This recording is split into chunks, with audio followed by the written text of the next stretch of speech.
Hi, good evening to everyone who's here joining us today. Welcome to another webinar of W Mars. I am Naktha, another member of youth member for W Mars. And before I begin, I would like all the audience to bring up their questions as and when they please to. So today we have with us Miss Snigdha, the creator of Nari Pads, that is biodegradable sanitary pads. Welcome, ma'am. Thank you. Thank you for having me, W Mars.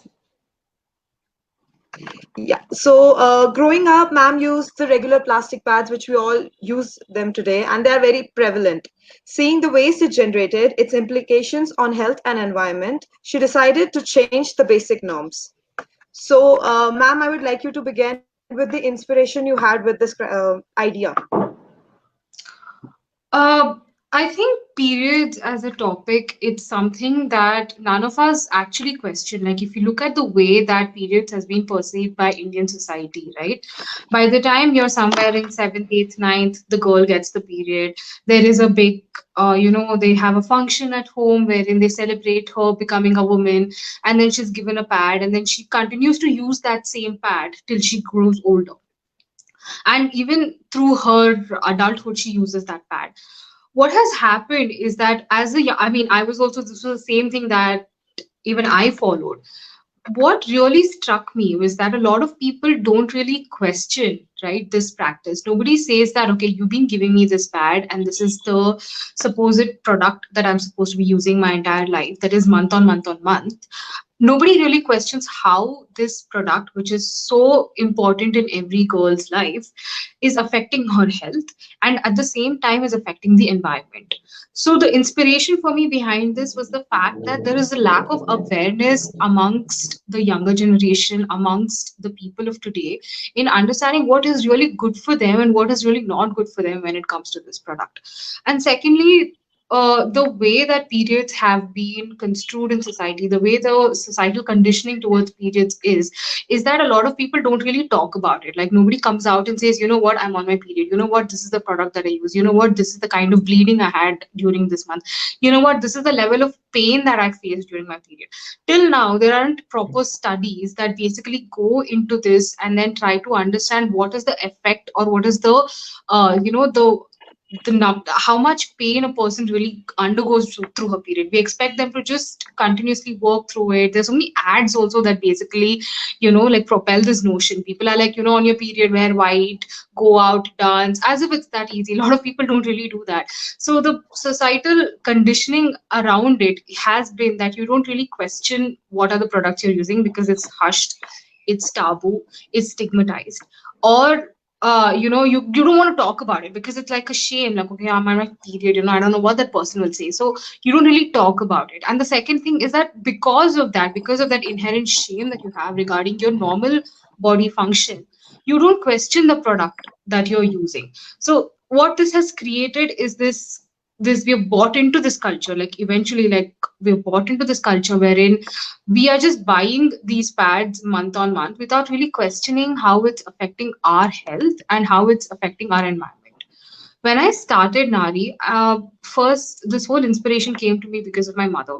We started Nari together actually. Since the past 3 years, she was also using plastic pads. So, since the past 3 years, because she felt that it was creating a lot of sanitary waste at home, she was not aware of the statistics at a larger level.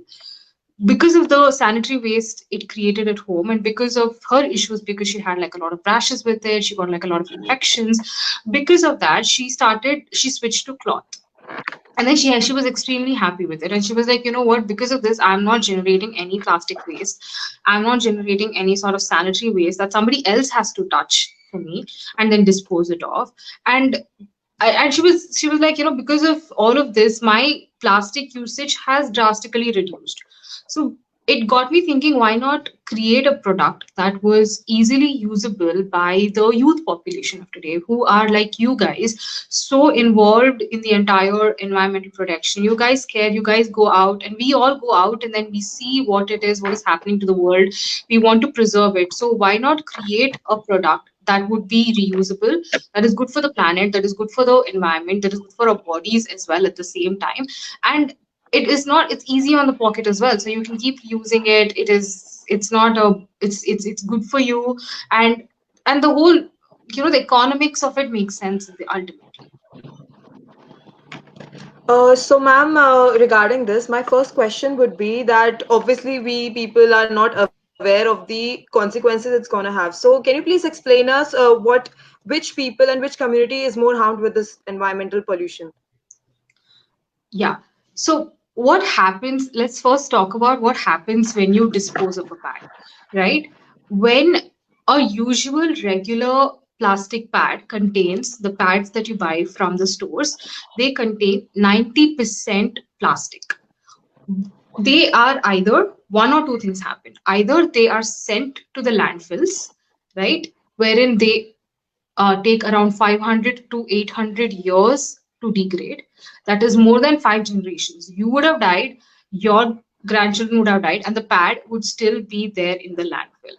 The second possible outcome of this is that they are incinerated they are taken, and all the sanitary waste is taken, along with the medical waste that is generated by different hospitals, etc. They're taken to the incinerators in the outskirts of the city, and they are burnt. What this does is it releases toxic fumes into the environment, which harms the local communities.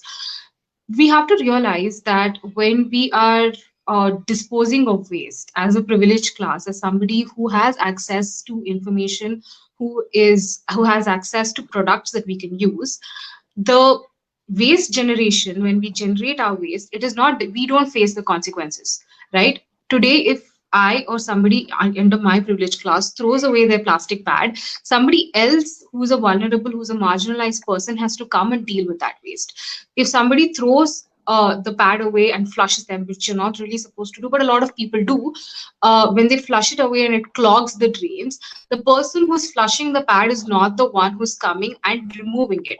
So you have to realize that the consequences of this waste generation is not faced by us directly, but it's rather faced by the most vulnerable in our society. And this really, pisses me off, because you're saying that today, eventually, if the climate change effects do creep in, we will not be as directly affected by it as then. So it got me thinking, why, the kind of solutions that we need to come up with has to be catered towards this segment of people who are generating maximum amount of waste, not just in the menstrual hygiene area, right? We order food from Swiggy, we order food from Zomato, we get cutlery from them, most of which is plastic cutlery that we throw away. You don't see the marginalized or the people in the less privileged sector doing this, because they don't go out that much, they don't order in that much, they don't buy as much stuff from Amazon or other places. So the waste that is generated by the middle income, middle class households in urban cities is much, much larger than the waste generated by other people. So it's very important that whatever solutions that we have focuses on this segment, so that the less they generate lesser waste, so that more people don't have to deal with this consequence. Okay, ma'am, that was really useful. Then, ma'am, there is one more question I have. Can you please explain the psychology of waste that we generate on a daily basis? Okay, so let's look at waste in one or two matters, right? What do you consider waste? What is the basis on which you consider something is waste, right? uh, you Uh, get uh, you get, like, for example, you order something off of Amazon. It comes wrapped in copious amounts of plastic. Now Amazon is going and reducing their plastic waste in packaging, but prior to that, it came in bubble wrap. Then it was wrapped in one more layer of plastic. Then it was wrapped in a cardboard paper, which was again wrapped with sellotape. What does this mean? It means that the person who is psychologically, you're viewing it as something clean, right? When you look at something that is wrapped in plastic, your first impression of that is that, okay, this thing is clean and I can use it. That is how this single use products have crept into our lives. If you look at even bottles, why do you consider a bottle that is, if you go to a railway station, if you go to an airport, the plastic bottle, the PET bottle that you buy from the stores, you consider it to be clean because it is coming wrapped in plastic. So our entire idea or entire psychology of looking at anything that is wrapped in plastic is clean. Even in India, if you look at it, uh, the people who ever get their cars, for the first 3 months, the plastic wrapper stays on the car. So the entire idea of our waste, the way that we look at waste, is that the minute it's wrapped in plastic, it's clean for us. Okay, fine, it is understandable. The plastic doesn't, doesn't let the dust sit in, etc., etc. What this has made us do is that be okay with, psychologically, we're okay with plastic. So whenever something comes, whenever it's like if you order food from outside and it comes wrapped in so much plastic, you're happy. So what this is doing ultimately is that it is increasing our plastic consumption without us even realizing it. If you look at 10 years or 20 years back, this was not the case. If you had to, if you had to like pack food, you have to take your dabbas and go. Now that is coming back. A lot of zero waste practitioners are coming back to the same this thing, because they're like, okay, we don't want the plastic, so we'd rather get this done. A lot of people are coming back, like even Navi pads. We're coming back towards our older generation in a better and newer way, towards menstrual hygiene and menstrual whatever. So our psychology, or the way that we look at something that is wrapped in plastic as clean and something that is not wrapped in plastic as unclean, has basically led us to believe that plastic is good for us. So as long as we keep having, even now because of this whole COVID crisis, the waste that has been generated because of this is increased. Why? Because people feel that single use products are much better than reusable products. For example, single use masks, single use gloves. People don't realize that you can get a reusable mask, you can wash it and then reuse it. So this whole, like, just because if you look at that, the kind of masks that people are buying, the blue ones with the plastic sheet around it, they consider that to be clean because of the color. You don't know if it's actually clean or not. That isn't just in your head.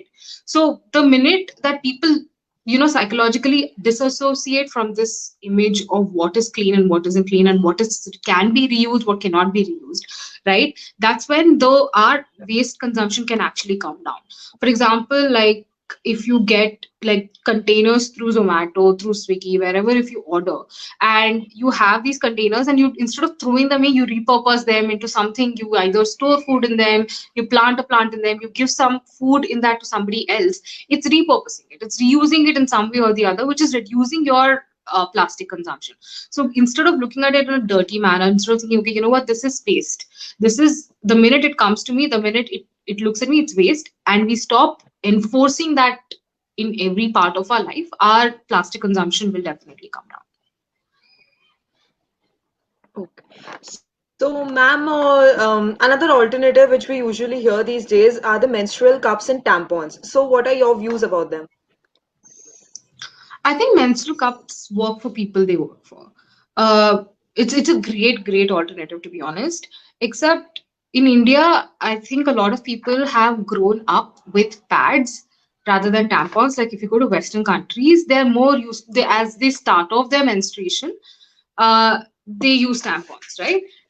In India, there's a taboo against tampons also. When we start off, like, nobody wants to use tampons because it's called myth of virginity and all that nonsense. So they don't use, they'd rather give their daughters pads instead of tampons. So what happens is, as you grow older, you're just used to pads. So like usage wise, you'd rather stick to something that is more easier for you, as opposed to move towards a more difficult option, which is a menstrual cup, which works in a sense like a tampon. You have to insert it in your vagina. So for people it is working for, it's great because it's an amazing alternative. It's also reusable. It lasts a very long time. So maintenance is low. It's really nice. But for people who cannot, right? A lot of people who come to me, they're like, I cannot use it. I cannot. I've tried my best. I cannot use a menstrual cup, and it's very difficult for me. I have my own inhibitions, and so I move on to other options. I either I don't use a menstrual cup, or I go back to the pads. So what is that cannot be the extreme, end of the spectrum. People have to have, then especially on their periods, they should be comfortable in using whatever it is that they're using, right? And I have a lot of people who come to me and say, menstrual cups are amazing, they're super comfortable. Good. As long as you're comfortable in using it, please go ahead and use it. Don't, like, we are also, even with this, right, we not say use it, use it, use it. It's all about people's comfort levels. The minute they get comfortable, the minute they realize that this is the product, this is how it works, this is how it's good for your body, this is, make an informed choice. Like, okay, these are the products available to me at this point of time. It's a menstrual cup, a tampon, plastic pads, reusable cloth pads. biodegradable pads. We have all of this. This is the benefit. This is the cost of each using each one of these things. And where do I fit into the spectrum? What is comfortable for me? Because you're already bleeding on those 5 days. You don't want more added discomfort, right? So choose a product that you feel most comfortable with, and then make an informed choice. Know what goes into the making of your products. If it's a menstrual cup, is it made out of the right kind of materials? If it's a tampon, is it made out of biodegradable material? Is it made out of cardboard? Please ensure that you know the type and size of tampon that you're using. Where is it being sourced from? Because that's very important. So make an informed choice. If you're using a reusable cloth pad, what are the types of materials it comes in? What are the type of versions it comes in? What are the people saying? Whoever is using it, how are they liking it? So once you do your research, once you realize that these are the products that are available in the market and their impact on the environment and their impact on your health, you should be able to take a call for yourself on what is best for you and what is best for the world, even for the environment as well.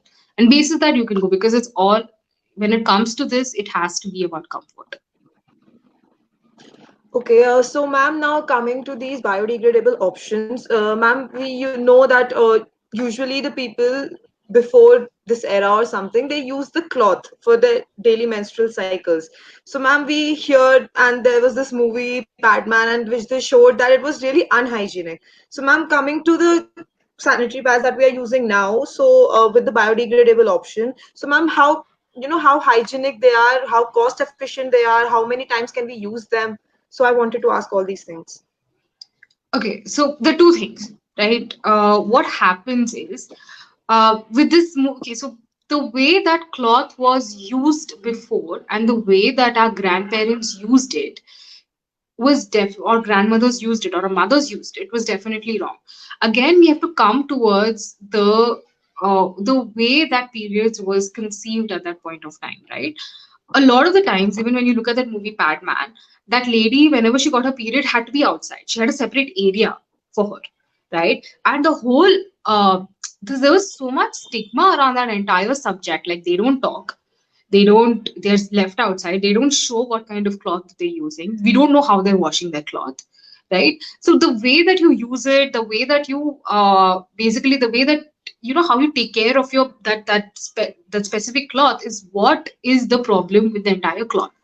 Now, what MNCs have done in this process is that it's a marketing gimmick, right? If you look at it, what happens with cloth? The minute you buy cloth, or the minute you buy a cloth pad, for the next 1 or 2 years, you're set. You don't have to go again and purchase the products. Now, we have bought into this culture of single use products where we feel that a disposable option is better for us because of the advertising that was done by these companies. Now, if you go look at any of the plastic pads that are currently there in the market today, like I said before, 90% of it is made out of plastic. The second thing is, if you go look at any of the product packs anywhere, they will not disclose, none of the companies will disclose what goes into making of these products. Why? Because sanitary napkins are termed as medical products, and hence they're not legally obliged to disclose, okay, this is what we have used in making your product. Okay. One of the major ingredients that is there in a plastic pad is that when you look at the pad, it's white in color. That white is not natural. None of it, not even cotton is that naturally white. You have to bleach it to make it white.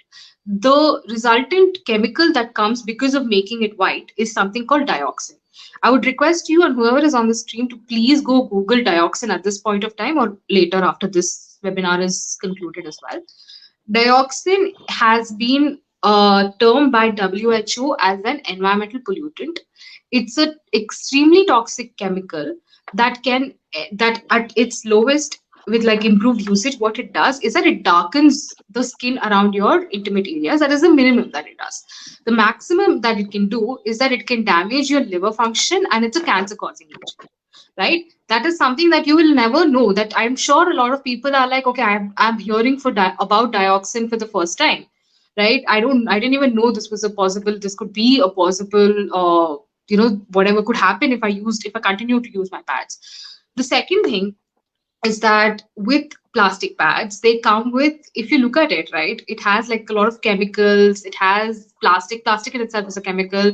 So what it does is that your blood reacts with the plastic, and that's the odor that you smell, like the bad smell that we get and that we have associated with periods for the longest possible time, is the smell of the blood reacting with the plastic rather than the blood itself. The blood of your period doesn't really smell. It's just the added plastic and chemicals that react with it that make it smell. And the third thing is that because of the plastic, because it is creating like a vacuum sort of thing there, it's like, there's not enough airflow into your private parts during your menstruation. What it does, it increases the humidity levels in your underwear, and that causes a moisture buildup that can lead to bacterial vaginosis. And then it's an infection in your vagina. It can lead to more yeast infections, and it can cause rashes and other like discomfort down there. That is the effect of these pads. This is something that a lot of pads, a lot of things don't really come out because we're like, okay, we have assumed and we have gone with the flow into believing that this is the product that is best for us. Now, what happens, like movies like Padman, where they talk about this, is a good thing. I feel like in a certain way that they brought into light something that was not really talked about. Like, with Padman, a lot of people started talking about periods in conventional circles. They were like, okay, this is something that happens. This is affecting 50% of the population. It is at this point of time, it's necessary that we took notice of something like this and had, like, actual productive conversations towards understanding what this is and how we can make their lives better because of such a hindrance that they're taking in their lives. So a lot of products also came in. A lot of people started, there were a lot of, like, because of that, the whole idea against cloth also was, tarnished. Cloth is bad if you use it the way our grandmothers used it. How they used it was that they hid the cloth away. First of all, they used some old rag. They didn't use a proper cloth or anything. They took some old rag, they used it. They didn't dry it properly. They didn't wash it properly. I was speaking to one person who is in her 60s and how she was using a cloth when she was younger. She told me that we used to always feel shy to dry the pads in public. So what we used to do, not pads, cloth in public, what we used to do is take the wet cloth and hide it between already wet clothes so that it dries. That is extremely unsanitary. And then you're reusing that again is extremely unsanitary.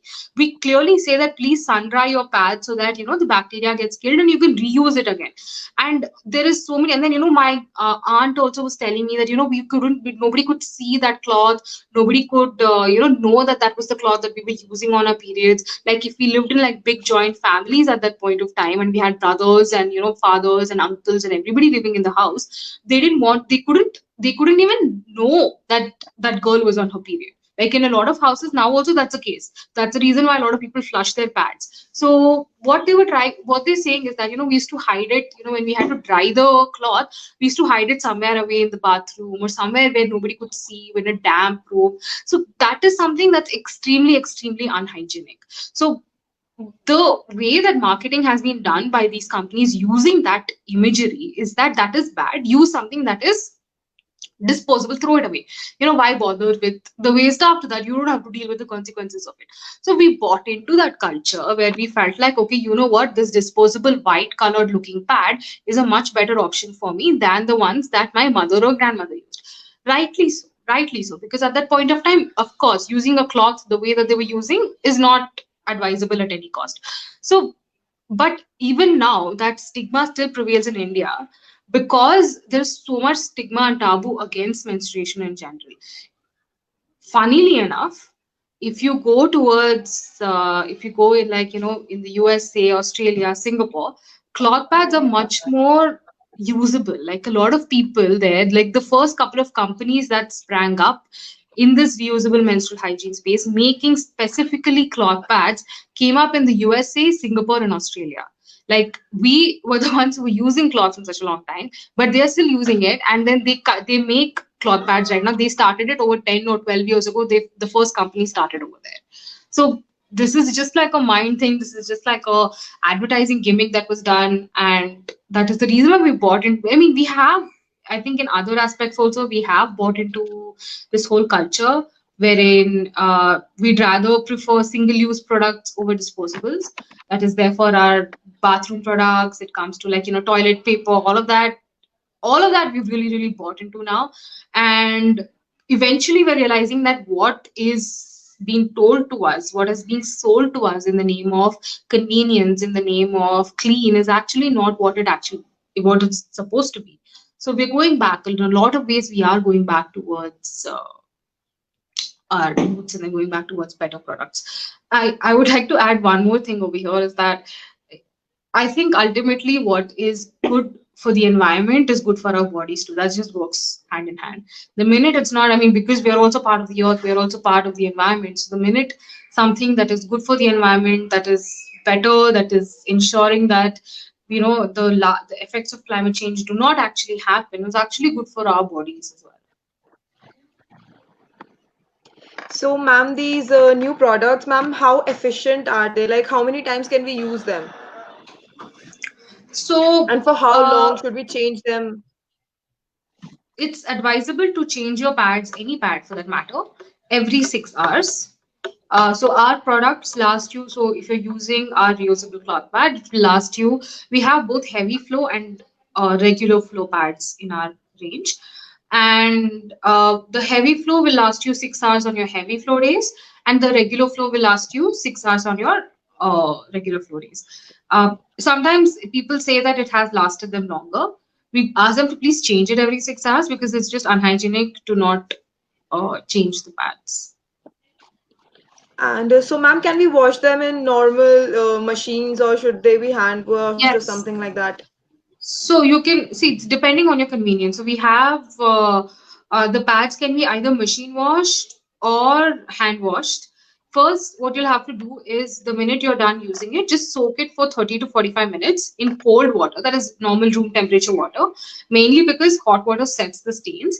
So just soak it for like 30 minutes. Post that, either you can hand wash it with any non-toxic soap and just lather the soap in the areas where it has stained, and then just hand wash it. And because we use a particular stain resistant cotton, it ensures that the stain doesn't sit. So even if it's a light colored pad, your stain won't be there. Like once you wash it away, it's gone. If you don't want to hand wash it, you can put it in the washing machine, because the minute you soak it, most of the blood is gone away. So you can just put it in a delicates bag and put it in the washing machine, or put it just like that, and put the washing machine settings at lowest temperature, and then wash it, and then it's good to go. And one more thing that people can do is that the soap water, right? It has your menstrual blood in it, which has a lot of nutrients. Basically, that was supposed to be a baby. Now it's not. So what you can do is that use that blood to water the plants around your house, because it's a natural fertilizer. It has so many nutrients in it. Don't throw that water away. If you have like a dying plant in your house, or just as a mug of water, just use it for any of the plants. It's a great way to like keep them nourished.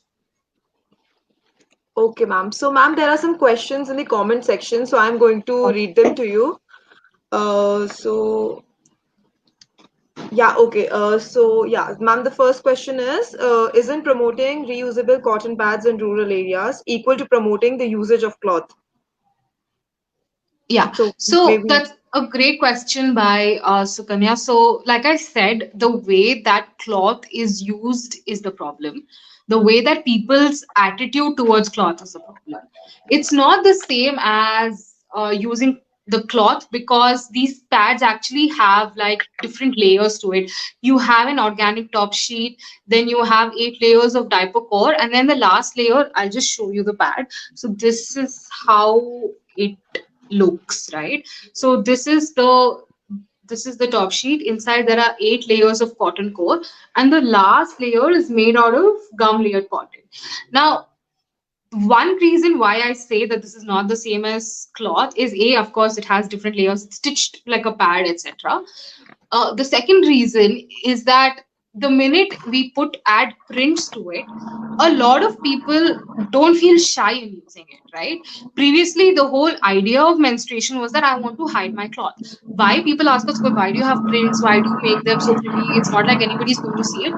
Precisely the reason why I make it like this is because people who are using it need to feel empowered in using it.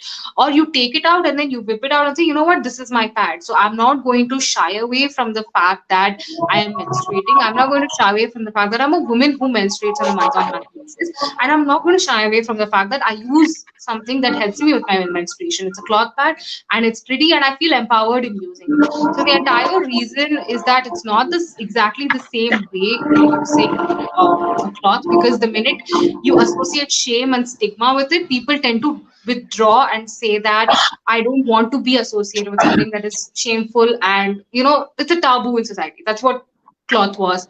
Once you associate something like prints with it, people are like, you know what? I don't mind being I don't mind talking about it.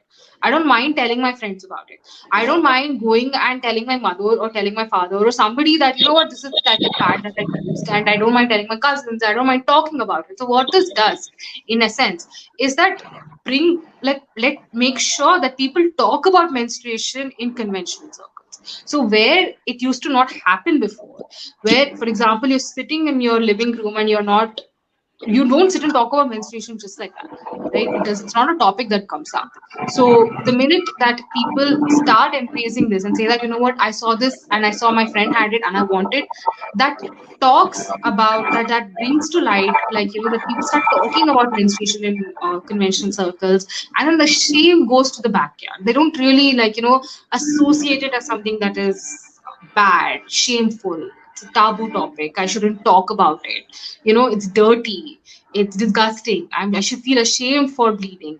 All that doesn't come to light. So in that way, it promotes period positivity even in rural areas where it's most needed, especially because there is a lot of stigma and taboo in rural India at this point of time, and it brings to light, and because of its usage, because of the way that we have constructed this, it's also easier use than cloth. So, ma'am, now we go on to the next question. Yeah. Uh, how can we normalize the concept of periods in rural areas? I think it's just about talking about it. Like for example, not it starts at home, right? First, talk to your parents, talk to your mother, talk to your father, talk to your brother, talk to your uncles. Like just small topics. Like, something like this has happened. This person was on their period and they faced this experience. So just small acts, that really gets going the entire spectrum of it. People feel comfortable in talking about it. People feel like, okay, so it's not a taboo topic.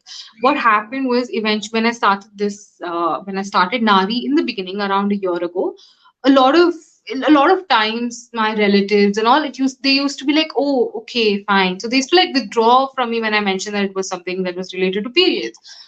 um what I did was, I didn't stop there. I was like, okay, they feel that way, it's not my problem. I still continue to talk about it. I still continue to, like, say this is the problem, this is how it works, etc., etc. And then eventually they realize that it's not such a bad thing. Now we are talking about, I'm saying that I talk about this topic with my uncles, I talk about it with my fathers, usually the kind of people I wouldn't really talk about it prior to this. So it's all about starting small. It's all about going out and saying, okay, this is something happened, this is what happened, this is periods, they brought this new product, or I was going to school today and I had like a crazy pain.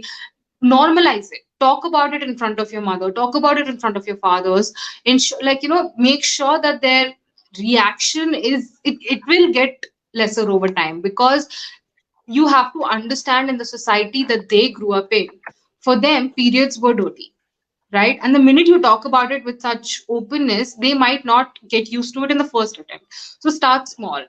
Talk to them about small issues. Talk to them about the small issues you face. Talk to them about the products that you want to try, and basis that, build a relationship with them when it comes to it, and eventually it becomes easier to bring it out and talk about it in conventional circles.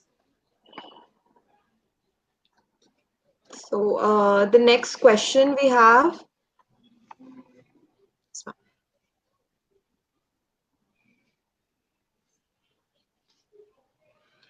Yeah. So I think, Nisha, if your menstrual cup is not something that's comfortable for you, I would definitely suggest please start using a cloth pad, because it's a viable alternative. It works in a reusable manner. It lasts you for 2 years. It has a leak-proof layer. It works like a pad. So it's the best option if you don't want to use a menstrual cup.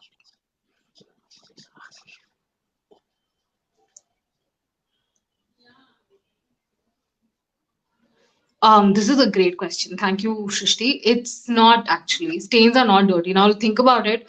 So many times our underwears also would have stained during this. Sometimes it's difficult to remove. The minute you sun dry and the pad is dry, it's good to go. You don't have to worry about the whole. That's the entire notion why people feel that it's dirty, which is the reason why we even got out. We actually have light colored pads as well that comes in this color. So this is the light colored pad. So for people who are not afraid of stains, they go with this, even though it's a stain resistant cotton. And for people who feel that it's a very scary thing and they don't want to look at their stains, they go for the darker color.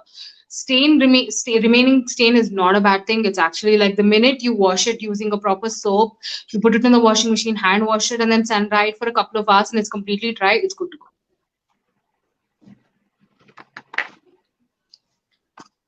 The next question.